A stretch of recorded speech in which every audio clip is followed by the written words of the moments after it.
नमस्कार दोस्तों, मैं हूं ममता तिवारी। और दोस्तों, आप सभी ने पूछा है कि दीदी आप वापस आ गई दक्षिण भारत से। मैं साउथ इंडिया गई थी, केरल, तमिलनाडु। और जितना दोस्तों मुझसे बन पड़ा है, जितना मुझसे हुआ है, ब्लॉग बनाई हूँ कि आप लोग साथ शेयर करूं। जो लोग भी जाएंगे उनके लिए थोड़ा बहुत तो लाभकारी होगा ही, आइडिया मिलेगा। मान लीजिए जो लोग भी उस तीर्थ धाम पे जाते हैं, और बेटी की वजह से दोस्तों इतने सारे धाम हो गए हैं, क्योंकि 8 बार टेक ऑफ और लैंडिंग हुआ है। बहुत डर लग रहा था, इतना आसान नहीं है, बहुत रिस्क लेके गए थे। आजकल आप लोग देख ही रहे हैं, एरोप्लेन में मतलब यात्रा करना इतना आसान नहीं है। ऐसे ऐसे न्यूज सुनने को देखने को मिलते हैं, डर लगता है। तो दो फ्लाइट पकड़ के दोस्तों हम लोग केरल गए थे। केरला मेरे बेटे का पीओपी था, वीडियो हर प्रकार के शेयर की हूँ, आप लोग चेकआउट कीजिएगा। जहाँ जहाँ भी घूमने गई हूँ, जो भी टूरिस्ट प्लेस है, जो भी तीर्थ स्थल है, आप लोग साथ शेयर की हूँ। कोशिश की हूँ, एक छोटी सी कोशिश, उतना ब्लॉग तो मैं नहीं बनाती, फिर भी कोशिश की हूँ कि आप लोगों के साथ शेयर करते चलूँ। तो बहुत मेहनत से बनाई हूँ दोस्तों, अपना इंजॉयमेंट छोड़ के, और वो सब ब्लॉग बनाई हूँ, और खुद के मतलब यादगार के लिए भी बनाई हूँ, और आप लोगों को दिखाने के लिए भी बनाई हूँ कि जो लोग भी इच्छुक हैं उधर जाएंगे, उन्हें थोड़ा बहुत आइडिया मिलेगा। तो जितने भी उधर के तीर्थ स्थल थे सब मैं घूम ली। और आप लोग बोले दीदी रामेश्वरम भी चले जाइएगा, तो देखिए रामेश्वरम हम लोग कर चुके थे, इस वजह से नहीं गए। और उतना मेरे हस्बैंड की छुट्टी भी नहीं थी, तो बड़ा ही मुश्किल से मिला था। तो बहुत सारे तीर्थ धाम कर लिया, और मेरे भैया के वहां रहने की वजह से बहुत ही आसानी से सभी कार्य हो गया। बहुत सारा वीडियो वगैरह तो डिफेंस में आप लोग को मालूम ही है, बिना परमिशन का नहीं बना सकते, तो नहीं बनाई। और भाभी बाहर आई ही नहीं रेडी होके कि उनके साथ वीडियो बनाओ, और घर के लुक में वीडियो बनाने में थोड़ा सभी लोग नहीं ये रहते, तो इसीलिए नहीं बनाई। ऐसे तो दुर्गा पूजा में आई थी तो मैं आपसे मिलवाई ही हूँ। तो यही सब है। और दोस्तों आगे भी बिजी ही रहने वाली हूँ, आपको बता दूं एक शादी में जाने वाली हूँ, तो वहां भी अगर समय मिलेगा तो जरूर आप लोग साथ छोटे छोटे क्लिप शेयर करूंगी। ब्लॉग तो बनाओ या ना बनाओ, क्योंकि इंजॉयमेंट ये हो जाता है ब्लॉग बनाने के चक्कर में। तुम ये सब तीर्थ स्थल था तो मैं अपनी यादगार के लिए भी हम लोग बनाए थे कि हम लोग देखेंगे जब मन होगा तो आप लोगों ने बहुत अधिक प्रशंसा की है कि दीदी ये घूम लीजिएगा, ऐसे घूम लीजिएगा, बहुत अच्छा लग रहा है, साउथ इंडियन लुक में आप अच्छी लग रही है। तो मैं जिस भी मंदिर में जाती हूँ, और जहाँ का जो मतलब लोकल रहता है या जो फेमस रहता है कि यही करके मंदिर में प्रवेश करनी है, या वहाँ का पहनावा रहता है, तो मेरी कोशिश यही रहती है कि मैं वैसे लुक क्रिएट करके ही मंदिर में भगवान के सामने जाऊं। तो एक छोटी सी कोशिश की हूँ, लेकिन आप लोगों ने बहुत अधिक सराहना की है, इसके लिए बहुत बहुत धन्यवाद। तो दोस्तों केरला का सब हो गया, और उसके बाद से आपके साथ कन्याकुमारी जो तीर्थ स्थल है वो भी मैं शेयर की हूँ, मदुरई का की हूँ, और रामेश्वरम केवल छोड़ दी क्योंकि वो मैं कर चुकी हूँ। जब मेरे बच्चे बहुत छोटे थे, जब मैं केरला में रहती थी, तभी वो धाम मैं कर चुकी हूँ, तो इसलिए नहीं जा पाई। और भैया मेरे गए थे, वो वहां से प्रसाद लाए थे। जब मैं गई तो उसी समय वो रामेश्वरम चले गए थे, तो वहां से प्रसाद लाए थे, तो वो भी प्रसाद हम लोग खा लिए, गंगा जल वगैरह लाए थे। तो इस प्रकार से मेरी जर्नी पूरी हो गई। और आप लोग पूछ रहे थे दीदी आ गई, तो जी मैं आ गई, लेकिन आगे भी दोस्तों थोड़ा बहुत बिजी रहूंगे। ऐसे ही इस घर से बहुत कम ही निकलती हूँ, लेकिन अभी मौका मिला है तो ये मौका छोड़ना नहीं चाहती, तो आगे भी थोड़ा व्यस्त रहूंगी। लेकिन आप लोग के वीडियो बना दूंगी जरूर, आप लोगों का कोई भी व्रत वगैरह छूटेगा नहीं।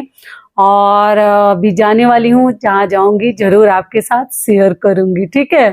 तो आप लोग जो भी ब्लॉग वगैरह डाली हूँ जरूर कोशिश कीजिएगा कि आप लोग देखिएगा, आपको अच्छा लगेगा। और साथ में दोस्तों आपको बता दूं, देखिए वहाँ तीर्थ धाम जाने पे केवल ऐसा नहीं है कि पैसा है तो आप तीर्थ धाम कर लेंगे। अगर भगवान ने सब कुछ सही रखा है तो हमें मतलब जब यंग रह रहे हैं ना, तभी हमें मतलब नए उम्र में ही तीर्थ धाम कर लेनी चाहिए। इस उम्र में तो चला नहीं जा रहा है, पैर फूल फूल के इतने मोटे मोटे हो जा रहे हैं, क्योंकि हर जगह जर्नी करना है, होटल लेना है, और खर्चा से ज्यादा ना शारीरिक मेहनत है, ठीक है। खर्चा आप लोग पूछे दीदी कितना लगा है, तो देखिए अगर जो ट्रेन से जाएंगे उनका कम लगेगा, लेकिन बहुत लंबा मतलब जर्नी बहुत लंबा हो जाएगी। आपको मालूम ही है 3 दिन लगता है ट्रेन में, तो ऐसे करके भी आप लोग जा सकते हैं। खर्चा देखिए कम में भी कर सकते हैं, अधिक में भी कर सकते हैं, थोड़ा साधारण होटल भी ले सकते हैं और महंगा भी ले सकते हैं। तो ऐसे करके खर्चा आपके अपने ऊपर है कि आप कितना खर्चा करना चाहते हैं। तो हमारा तो फ्लाइट वगैरह से जाने से, मदुरई से फिर हमारी फ्लाइट थी जो कि मैं वीडियो में बता ही चुकी हूँ, तो मेरा तो बहुत ज़्यादा लगा था। और 3 दिन के रास्ते के, ऐसा नहीं है कि ट्रेन से नहीं जा सकते, लेकिन हस्बैंड को उतना टाइम नहीं था। तो हम लोग तो जब से केरला में दोस्तों रहते थे, कालीकट में हम लोग रहते थे, तो 6-6.5 साल हम लोग रहे हैं उधर। तो हमेशा फ्लाइट से ही आए हैं गए हैं, बच्चों को छोटा छोटा लेके, जितना भी पैसा लगे, क्योंकि कोई दूसरा रास्ता नहीं है, कोई उपाय नहीं है। तो पैसा का हम लोग मुंह नहीं देखते थे कि जितना लगेगा लगे, आना जाना हमेशा, मेरे फैमिली वाले सभी जानते हैं। और दूर हो जाने की वजह से कोई भी शादी वगैरह मैं अटेंड नहीं कर पाती थी। अभी नज़दीक हूँ थोड़ा, तो सोचती हूँ कि जो भी मायके ससुराल की शादियाँ अटेंड कर लूँ, छोड़ूं ना, फिर कहाँ ट्रांसफ़र आ जाएगा पता नहीं है। तो इसलिए दोस्तों आपको बता दूं कि इसलिए हम लोग का थोड़ा ज़्यादा पैसा लगा। और अगर आप लोग चाहे तो कम में भी, ग्रुप में जाएंगे तो और भी कम लग सकता है। और बहुत सारी बहनें बोली कि दीदी हम लोग कन्याकुमारी जा चुके हैं, तो बहुत अच्छी बात है। और साथ में पेन किलर, पैरासिटामोल, मूव वगैरह लेके जाइएगा। मेरा तो इतना पैर फूल गया था कि बिछुआ उसमें जैसे फंस गया था, वो निकाली, क्योंकि वो शूज पहनते थे ना, जूती जैसा, जो सामने से पूरी अंगुलियां फूल गई थी और उसमें वो दर्द हो रहा था कि मैं चल नहीं पा रही थी। और चप्पल वगैरह अगर पहनो तो ठीक है, लेकिन धूप में चप्पल से भी मतलब पसीना से आगे पीछे होने लग रहा है, तो शूज ही मुझे कंफर्टेबल लगता है, मतलब वो जो भी इथनिक वाले हैं, तो इस टाइप के ही पहनी थी। तो आप लोग ये सब चीज़ें लेकर जाए। और जो बूढ़े बुजुर्ग थे उनको भी मैं देखी थी, लंगड़ा लंगड़ा के चल रहे थे, बिल्कुल बेचारे चल नहीं पा रहे थे। तो दोस्तों कोशिश कीजिए कि जब हम यंग रह रहे हैं तभी तीर्थ धाम कर ले। अगर वैसी व्यवस्था है, वैसा समय है, तो कर लेनी चाहिए, क्योंकि बुढ़ापे में तो मुझे लग रहा है और भी नहीं होगा। हर जगह लाइन में खड़ा रहना है, हर जगह सीढ़ियाँ चढ़नी है, तो बहुत ही मुश्किल है, इतना आसान नहीं है। मैं तो इतना थक गई थी, बीमार जैसा मुझे हो गया था। वहीं पर मुझे फीवर हो गया था। एक दिन जैसे उपवास रख के पद्मनाभ स्वामी टेम्पल में गई थी, तो उसी दिन मेरा तबीयत खराब हो गया था, गला खराश हो गया था और बुखार, फीवर हो गया था मुझे। उसके बाद से हस्बैंड बोलने लगे कि नहीं, बिना ब्रेकफास्ट किए किसी भी मंदिर में नहीं जाएंगे। सोच के जा रहे कि 2 घंटे लगेगा, लेकिन नहीं, वहाँ 4-4 घंटे, 3-3 घंटे, कितना भी VIP टिकट आप लीजिए, समय लग रहा है। तब से हम लोग ब्रेकफास्ट करके तब भगवान का दर्शन करने जाते थे। क्या करेंगे। तो यही मेरी कहानी है, सोची आपके साथ शेयर कर दूं। तो आप लोग भी ऐसे अगर तीर्थ स्थल पे जाते हैं तो लुक थोड़ा जरूर क्रिएट कीजिए, घर से ही सब चीज़ें लेके जाइए। मैं तो घर से ही देखिए ब्लाउज वगैरह और ये नेकलेस वगैरह लेके गई थी, साउथ इंडियन लुक का। आजकल तो अमेजोन वगैरह पे सब मिलता है, लेकिन साड़ी मैं वहीं खरीदी थी। 1000 के नीचे 800-700, जैसे आप चाहें, 1000 के आसपास आपको साड़ी मिल जा रही है पद्मनाभ स्वामी टेम्पल के लिए। तो आप लोग चाहें तो ले सकते हैं। धोती है हस्बैंड के लिए तो घर से ही लेकर जा सकते हैं। और गमछा वगैरह सफ़ेद ही चाहिए, बच्चों को भी धोती ही पहनाया जा रहा है। तो दोस्तों जाकर बहुत अच्छा लगा, मन एकदम प्रसन्न हो गया भगवान को देख के साक्षात। और जैसे लग रहा है कि हाँ, ऐसे तो हम लोग ऐसे ही भगवान को मानते हैं, फिर भी लग रहा है कि हाँ, धरती पे भगवान हैं। जो नहीं मानते हैं वो एक बार जाकर घूम के ऐसे सब तीर्थ स्थलों पे आए हैं। माता पार्वती का कन्या रूप में चरण पादुका बना हुआ है, उनका बाहर जैसे समुद्र से आकर मंदिर बना हुआ है। और वहां से दोस्तों सिंदूर और चंदन मिल रहा है, केले के पत्ते पे मांग कर लाइए। कभी कभी वो लोग नहीं भी दे रहे हैं तो हमें मांग कर लेनी है प्रसाद के रूप में। मैं नहीं जानती थी, लेकिन मेरी माँ मुझे बताई, क्योंकि वो कन्याकुमारी गई है।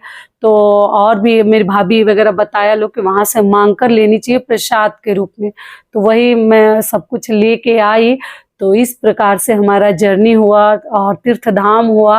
अब आगे दोस्तों देखिए, वैष्णो देवी इतना दिन से सोच रहे हैं, नहीं जा पा रहे हैं। जब तक भगवान का बुलावा नहीं आएगा हम नहीं जा सकते। और बहुत लंबी जर्नी थी हमारी, ठीक है, बहुत मतलब कठिन था। और बहुत मतलब मेरे भैया के रहने की वजह से बहुत इजीली, मतलब केरला का तो पूरा हमने टूर कर लिया, लेकिन बाकी जगहों पर तो जा के देखिए, जैसे केरला से हम लोग 2 घंटे में वहाँ चले गए थे कन्याकुमारी, ठीक है। और वहां से 4 घंटे लगा था मदुरई के लिए। थोड़ा आप लोग को आइडिया दे रही हूँ, ऐसे तो वीडियो में सब बताई हूँ। तो ऐसे करके हम घूमते घूमते और डायरेक्ट मदुरई से हम लोग फ्लाइट पकड़ के और हम कोलकाता चले आए। दो फ्लाइट पकड़ना पड़ रहा है। मदुरई से हम आए थे जैसे हैदराबाद, और हैदराबाद टू कोलकाता आए थे। तो ऐसे करके हमारा पूरा हुआ भगवान की दया और कृपा दृष्टि से, आप लोगों के आशीर्वाद से। और आशा करती हूँ कि आप लोग भी वहां जरूर जाइए और भगवान का दर्शन करके आइए, विष्णु भगवान और माता पार्वती का। ठीक है।